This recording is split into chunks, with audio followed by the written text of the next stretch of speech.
তিনি বলেছেন আখিরুজ জামানে পৃথিবী দুটো ভাগ হয়ে যাবে, এক ভাগ মুসলিমদের, আরেক ভাগ হচ্ছে অমুসলিমদের। তিনি আরো বলেছেন মুসলিমদের মাঝে ঐক্য থাকবে না। এই পয়েন্টটা খুব ভালো করে খেয়াল করেন, মুসলিমদের মাঝে ঐক্য থাকবে না, তারা বিভিন্ন দলে উপদলে বিভক্ত হয়ে যাবে। পৃথিবী দুটো ভাগ হয়ে যাবে, একটা ভাগ কুফফারদের আর একটা ভাগ মুসলিমদের। তিনি বলেছেন যখন পৃথিবী এভাবে ভাগ হয়ে যাবে তখন কুফফারদের দ্বারা মুসলিমরা নির্যাতিত হবে।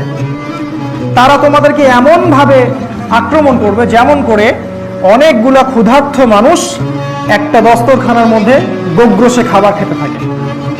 হাউমাউ করে মানুষ যখন খাবার খায় ঠিক এরকম করে তারা তোমাদের রক্তপাত ঘটাবে মুসলিমদের।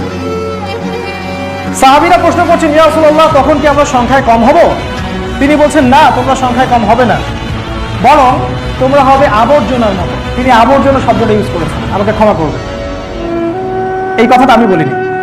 তিনি বলেছেন, আপনার নবী বলেছেন আমরা হব আবর্জনার মতো, তোমরা গরুর রশি ধরে ব্যস্ত থাকবে এবং আল্লাহর পথের কষ্ট, শ্রম, জিহাদ, দাওয়াত ছেড়ে দিবে। এজন্য তোমাদের এই অবস্থা হবে। কিন্তু এই অবস্থা দীর্ঘস্থায়ী হবে না, এটাই সুখবর। এই অবস্থা দীর্ঘস্থায়ী হবে না। যখন জুলুমের জয় জয়কার থাকবে ঠিক তখনই আরবে নেতৃত্ব নিয়ে একটা কোন্দল সৃষ্টি হবে। এটা ভালো করে বোঝার চেষ্টা, এই অংশটাকে ভালো করে বোঝার চেষ্টা করেন। আরবে নেতৃত্বের একটা কোন্দল হবে, নেতৃত্ব নিয়ে একটা ঝগড়া হবে আরবের মধ্যে, এটা হতে যাচ্ছে সামনে। রাসূল সাল্লাল্লাহু আলাইহি ওয়াসাল্লাম বলেছেন যখন এই নেতৃত্বে ঝগড়া হবে মানুষ সত্যিকারের নেতা খুঁজে পাবে না, আমির খুঁজে পাবে না। ঠিক তখনই মদিনা থেকে একজন মানুষ মক্কায় আসবেন। মদিনা থেকে একজন মানুষ মক্কায় আসবেন, তার নাম হবে আমার নামে, তার পিতার নাম হবে আমার পিতার নামে, তার মায়ের নাম হবে আমার মায়ের নামে। সে হবে আমার ফাতিমা রাদিয়াল্লাহু আনহার বংশের একজন মানুষ। তার নাম হবে মুহাম্মদ, তার বাবার নাম হবে আব্দুল্লাহ, তার মায়েরও নাম হবে আমিনা। তিনি মদিনা থেকে মক্কায় আসবেন। কি জন্য আসবেন? তিনি নেতৃত্ব চাবেন না, নেতৃত্ব অ্যাভয়েড করতে চাবেন, এই ভয়ে পালিয়ে আসবেন।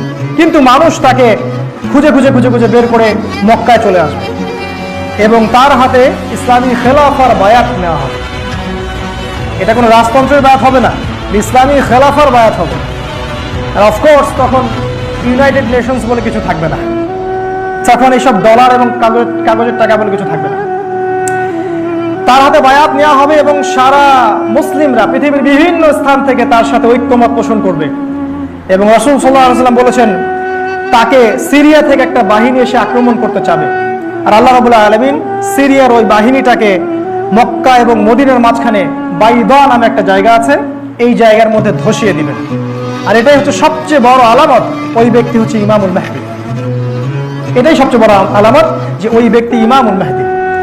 তিনি বলছেন ইমামুল মাহদী যখন ইমার্জ করবেন তখন মুসলিমরা তার সাথে যোগ দিবে এবং কুফফারদের সাথে তোমাদের একটা যুদ্ধ হবে। এই যুদ্ধে 80টা পতাকা, 80টা দেশ একত্রিত হয়ে মুসলিমদের বিরুদ্ধে যুদ্ধ করবে। আপনি কি চিন্তা করছেন? সামনে এগুলো হতে যাচ্ছে। 80টা ফ্ল্যাগের কথা তিনি বলেছেন রাসূল সাল্লাল্লাহু আলাইহি ওয়াসাল্লাম, তারা একত্রিত হয়ে তোমাদের এগেইনস্টে যুদ্ধ করবে। এই যুদ্ধে মুসলিমরা 3টা ভাগ হয়ে যাবে। একটা ভাগ যুদ্ধের মাঠেই শহীদ হয়ে যাবে, আরেকটা ভাগ যুদ্ধের মাঠ থেকে পালিয়ে যাবে।